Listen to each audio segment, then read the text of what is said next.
Not completely a middle of nowhere story, but something that did happen to me while I was decently far away from most people. I was in a cultural exchange program in high school, where I spent my summer in Norway with a host family. My grades were much better then, they didn't go to hell till I got to college. Regardless, I saw a load of weird shit while I was there. This was just the first thing to come to mind. I was living with a family that ran a farm in Norway, working as essentially a part-time farmhand, in a place a good ways outside of the nearest town, terrible internet and spotty reception. It was supposed to be a cultural enrichment program, but honestly it felt like they used it as an excuse to get paid for accepting free labor.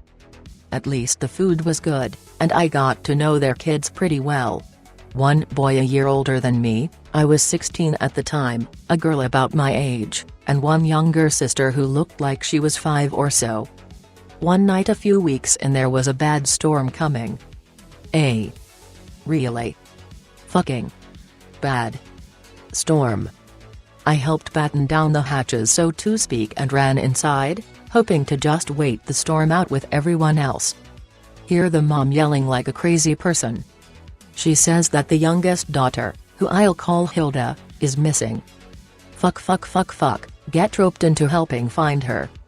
Pretty sure there are rules against this, but I lack anything resembling a spine and didn't want anything to happen to the kid, so I go along with it.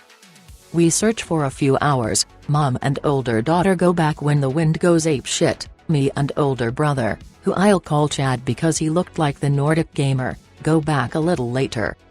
The dad stays out for another hour or so but has to come back to the house looking even more like a drowned rat than everyone else.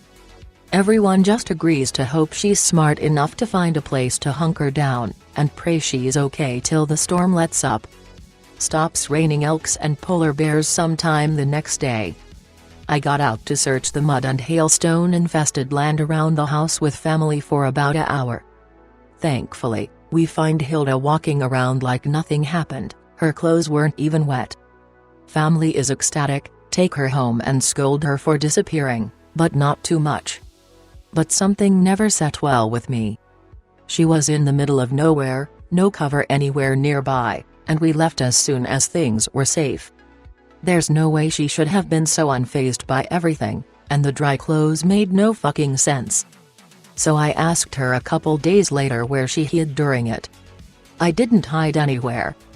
Oh, then what did you do during the storm?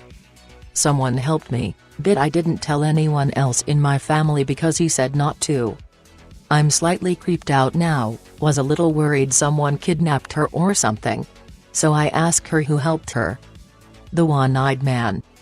At first I thought her imagination was just running wild, as kids do.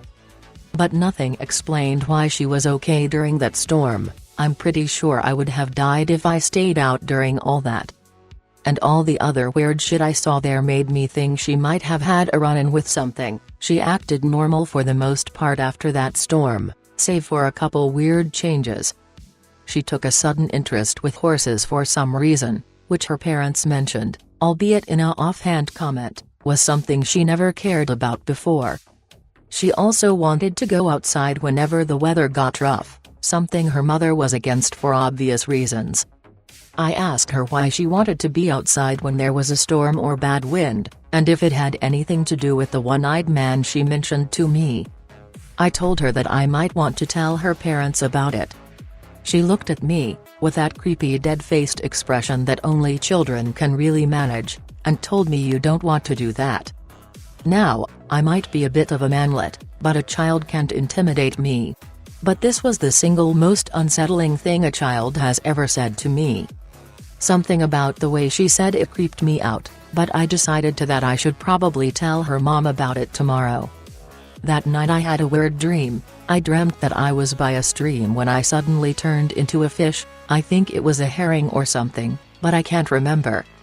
I started getting pulled downstream when a bird plucked me out and started shoving bread and some kind of spices in my mouth, like you might do before cooking. I woke up to the sound of my window breaking. As far as I can tell, the wind that night had picked up a branch and flung it through the window above my bed like a fucking javelin. Even though I couldn't see anything outside, it felt like the universe or something was sending me a message to keep my mouth shut. Message received. I never told her mother about the conversation I had with Hilda, but thankfully her escape attempts weren't successful, at least while I was there. This next story is a little weird but pretty short. The work I did changed from day to day, but I had one duty I had consistently every night, that being to take a bit of cheese, milk, and whatever uneaten food is left over after dinner and leave it on a plate outside of the barn. I asked them why once. The mom thought that it was just a silly superstition, but Dad said don't worry about it, just do it. I am, again, a spineless manlet, so I don't question him anymore and keep taking out those leftovers. That is until one night when I had a long-ass day. I was so tired that I just dumped the leftovers in the trash and go to bed. Sleep well, best sleep since I got there. Next day, the barn is a absolute pigsty. Feed bags ripped open, water barrels tipped over, animals let out of their pens, and literal shit everywhere. To top it off, there was a pile of shit in my work boots. The dad, who I'll call Olaf from now on, walks up to me and slaps me on the shoulder before handing me a broom. "You forgot to bring the plate out, didn't you?" He wishes me luck and tells me to clean it up. Pick-related isness, the thing I think I pissed off. Olaf says he's not superstitious, but this apparently happened to him when he was a kid and happened to Chad once when he was the one who had to do it. I wish that either of them had told me so my feet wouldn't smell like shit all summer. Light work day, so Chad goes to fish in a lake nearby. His sister, who I'll call Astrid because why not, decides to go along too because there's fuck all to do. I follow for the same reason. Don't catch much, but the change in scenery was nice, plus being near Astrid without her parents nearby was fun. After a while we realize Astrid walked off somewhere. Chad and I go off to look for her. After a few minutes of this I see wading out into the water somewhere just out of sight from where Chad and I were fishing. I yell for her. No response. Once she gets about waist deep, she suddenly falls in. I charge at the lake and grab her shoulders with the strength of 1,000 simps. Just as I start pulling her out, I see something further in. The water is murky and full of silt, but I can clearly make out a pair of hands around her ankles. Tactically piss myself as I start yelling for Chad, struggling to keep Astrid's head from going in the water. Chad comes running holding a wood axe he always carries when he goes far away from the house for emergencies. He runs over and chops at the shape we make out in the water. Suddenly hear a unearthly scream that snaps Astrid out of her weird trance. The water around Astrid's ankles turns black, fucking tar slick black. We all tactically run away like little girls and agree to never speak of it again. I wish I could say it ended here, but the next morning Chad woke up, sweating like a politician taking a polygraph test and sick as hell. He gets worse over the next couple days until Olafstad comes to visit. Olafstad, who I'll call Siegfried because the guy was fucking scary looking for an old man, had begrudgingly moved into the city when his dementia started becoming a problem. Hear him, Olaf, and a very disoriented Chad talk in Norwegian for a bit. I speak a little conversational Norwegian that I learned before I came there, but I could barely keep up with what they were saying. The talking turns into yelling between Siegfried and Olaf before Siegfried literally grabs my arm and pulls me out the door. "That child is too damn stubborn, you're showing me where this lake is, boy. Show me where the fight happened." He grabs the youngest lamb on the farm while Olaf is yelling at him in Norwegian and loads it into the truck. He yells at me to ignore Olaf and get in the truck. I, scared shitless because this old man with dementia looked like he could break me in half, got in without a question. He drives off and I point him to where Chad took us to fish. He yanks me out of the truck and tells me to carry the lamb while he grabs some things. I show him to the spot where Astrid was getting dragged into the water. The land at the water's edge was still black from the other day. He mumbled something loud in Norwegian. I didn't understand most of it, but I looked it up later and it translated to something like this. "I'm sorry my damn fool of a grandson took off your arm, but it was his job as an older brother to protect his sister. I came with a peace offering." He grabbed the lamb, shoved a bunch of spices and 2 coins down its throat, and tossed it into the lake with its feet tied. I hear a lot of splashing while we're walking away that suddenly ends. Chad's fine the next day. Every so often, once every other week or so, Olaf would drive his family down to visit Siegfried in his house in the city. He had a nurse, but was pretty self-sufficient for the most part. She mostly just checked in and made sure he was actually taking his medicine. Since I was part of this program and not just an indentured servant, even if I was usually treated that way, they took me along whenever they did something like this. I also think Olaf didn't like leaving me at the house alone. They would come in, greet Siegfried, he would make some offhanded remark about how Olaf was running the farm wrong, and then start spending some time with the grandkids. He would usually start telling stories, either old fables/fairy tales/whatever he was told when he was a kid or just stories from when he was a young man. I barely understood most of what he said, so I would just sit around reading or talk to Olaf and his wife about whatever. That was until the lake incident. After that, Siegfried must have taken a liking to me, because he started telling his stories in English, something all his grandkids spoke anyway and I could actually understand. The couple of times I was there when I could understand what he was saying, I could make out some interesting stuff, something probably worth sharing if there's interest. This is all to set up for something he told me once after a visit. As everyone was leaving, he pulled me to the side, and asked me something. "How old are you, Anon?" 16. "You still live on the farm, right? There's going to be fog the next few days." I ask him why that matters. "My son and grandkids are fine, they can't take anyone else from my family. But someone young like you might be in trouble." I start looking visually creeped out. "If you hear voices in fog outside the property, don't panic, don't run, and whatever you do, don't turn around. If you show any hesitation or fear, they'll take you. Just turn to face the house and walk calmly away, don't turn around until you're inside." Olaf calls for me. I tell Siegfried I'll be safe and leave. This all sounded like nonsense to me, but the weird shit I've seen was starting to make me less of a skeptic. About a week later I had the rare day where there was nothing to do. Unfortunately, I was still on farm time where I beat the sun awake. So I took an early morning walk in the fog. About half an hour later I find myself at a bit of unmanaged tree line. I was about to turn around when I hear a voice. It sounded weird. Kind of like Norwegian but off somehow. Even today I don't remember exactly what it was, only that it sounded like a very loud whisper, like a woman reading poetry into your ear. I saw the fog churn, like something was moving just out of sight. When I heard the laughter of what sounded like children, several children, I knew it was time to perform a tactical patch-shitting nope. I started to sprint out of there like a bat out of hell, but thankfully I remembered what old man Siegfried said. So, I made a about-face as calmly as possible and started speed walking away. The weird whisper laughing kept getting louder. It sounded almost seductive and between the giggling. I almost lost it when I felt a tug on the back of my shirt, then another, then 2 more, and a tug on my pet's leg.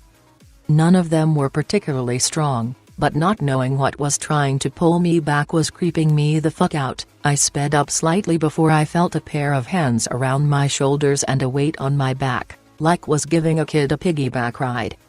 I couldn't make out anything besides a few vague shapes moving in my peripheral vision. I probably could have seen something if I turned around, but seeing that Siegfried apparently knew his shit with the lake, I thought better of it. The weight slowed me down, even more so after I felt a pair of hands wrap around my legs like kids do when they want you to drag them along. I should say at this point I was actively avoiding looking around me or looking down for fear of letting them know I was scared, but even then I did see anything except a few weird shapes in the fog at the edge of my vision. The giggling got louder and louder until I suddenly heard barking and growls coming from behind me. I heard some screaming and yelling coming from that direction and had the sudden feeling that I was being chased by something that was getting closer. Against all logic, I kept walking, as fast as I could without breaking into a sprint. I heard everything from roars to cries and the sound of fire. I even felt claws dig into my bag at one point, though I later confirmed that I wasn't actually injured. This kept up until the house was in sight. The weight dropped off and the sounds died down the closer to the house I got. Once I got to the porch, I walked in and closed the door as calmly as possible before running to my room and screaming into a pillow. I had other run-ins with the fog creatures, but never anything so intense. Scariest fucking shit that ever happened to me. I later asked old man Siegfried why he wasn't worried about his family. They can only take one person from a family, boy. They already got one from mine. This one isn't a first-hand story, but something that Siegfried told us when we were there. Keep in mind a lot of his stories were told by an old man with dementia speaking in his second language to his grandkids, which included a 5-year-old, so a lot of them were a bit rambly and obviously exaggerated.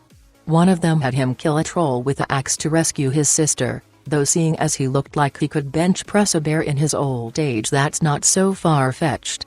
This one, however, he claimed was entirely true and got defensive if anyone called him out on it.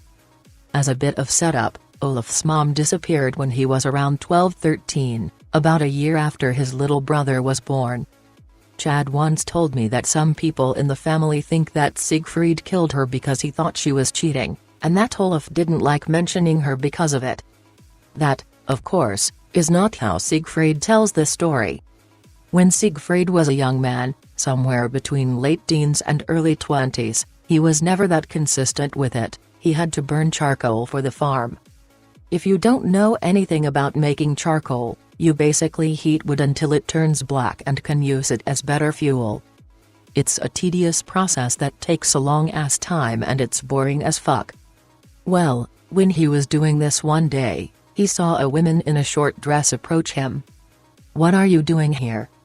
"Oh, I've nearby. I heard there was a handsome man nearby, so I just had to come see him." She sat on his lap and wrapped her arm around him. She looked him in the eyes and asked him if he wanted to go kiss in the woods. He would made a exaggerated kissy face when he got to this part. Keep in mind, there was a 5-year-old listening, so he was probably self-censoring. He told her that he couldn't and that he needed to tend to the fire. She was disappointed and stood up before leaving. He was doing the same thing the next day, and like clockwork, she came back. Again, like clockwork, she tried to get him to follow her into the woods, which he denied. However, this time he set a second plate of food beside him, and asked her if she wanted some food. The work was boring and tedious, and having a woman to keep you company was a welcome distraction. She was a little shocked, but agreed. They spent the next few hours just chatting, telling jokes, and getting to know each other. When he left, he told her to come back tomorrow. It was like this every day for a few months. She would come by, ask him to follow her into the woods to kiss, he would deny and ask to share his lunch with her, and she would look disappointed before agreeing and spend a few hours with him. After about a week of this, he apparently got to see that she was hiding a cow's tail under her skirt/dress. He never elaborated on how he got to see this, if she was hiding it because Hilda was there, but use your imagination. It was obviously to him that she wasn't a normal person, but at this point he just liked talking to her so much he kept spending his lunch there, even on days when no farm work would bring him to that part of the property. After a few months, she stopped coming. He got worried. So, he set up another charcoal burn and left out a plate of crumb cake, a sort of waffle cookie dessert he knew she loved. He waited there for over an hour until she came out, looking upset. "Why did you stop coming? You must think I'm too ugly to be around." She sat down and started eating the crumb cake with a frown on her face. She told him that she realized he would never kiss her and couldn't bear to be around him anymore. He told her that she would have to marry him before he did that and proposed. Hilda asked him where Grandma's tail went. "Oh, that came off on the wedding night." Chad and I laughed, Astrid cringed, and Hilda looked a bit confused. Hilda asked him where Grandma went. Siegfried looked pretty sad when she asked him. He leaned over and stared at the ground. "She had to go home. I miss her every day, but I wouldn't change the choice to marry her for the world." He never did give anyone a straight answer as to what happened to his wife, and she doesn't have a grave as far as I know.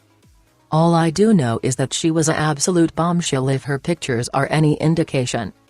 Wish I could show you what she looked like, but I had a shitty phone at the time and I didn't bring a camera. This is probably the last story I'll post for a while. I don't have many more stories that involve me that weren't small or repeats of the fog storms making Hilda weird. I might post another story from Siegfried if I can remember them well. I'm about to make them coherent. All that being said, while this isn't the scariest brush with the paranormal, it's probably the closest I came to actually dying. A sheep got out one day when I was about a week off leaving. If you don't know about sheep, they're all some of the most retarded farm animals on the planet. So I get sent out to search a part of the land that I knew it probably wasn't. I was looking through some dense woods when I came across some lingonberries. Yum. Fuck. A little early in the season, but I won't complain. I grab what looks ripest and put them in my hat. Stop to take a break after a while and sit down. Look away for a second, and look back to see a raccoon eating my fruity bounty. Something about this looks weird as fuck, but I don't notice in the moment. I try to shelve it. Fail. Pick up my hat and move on with half of what I picked gone. I angrily search more until I smell what I think is blood. Nervously follow my nose till I come across a sheep's skin that looks like it had been slaughtered recently.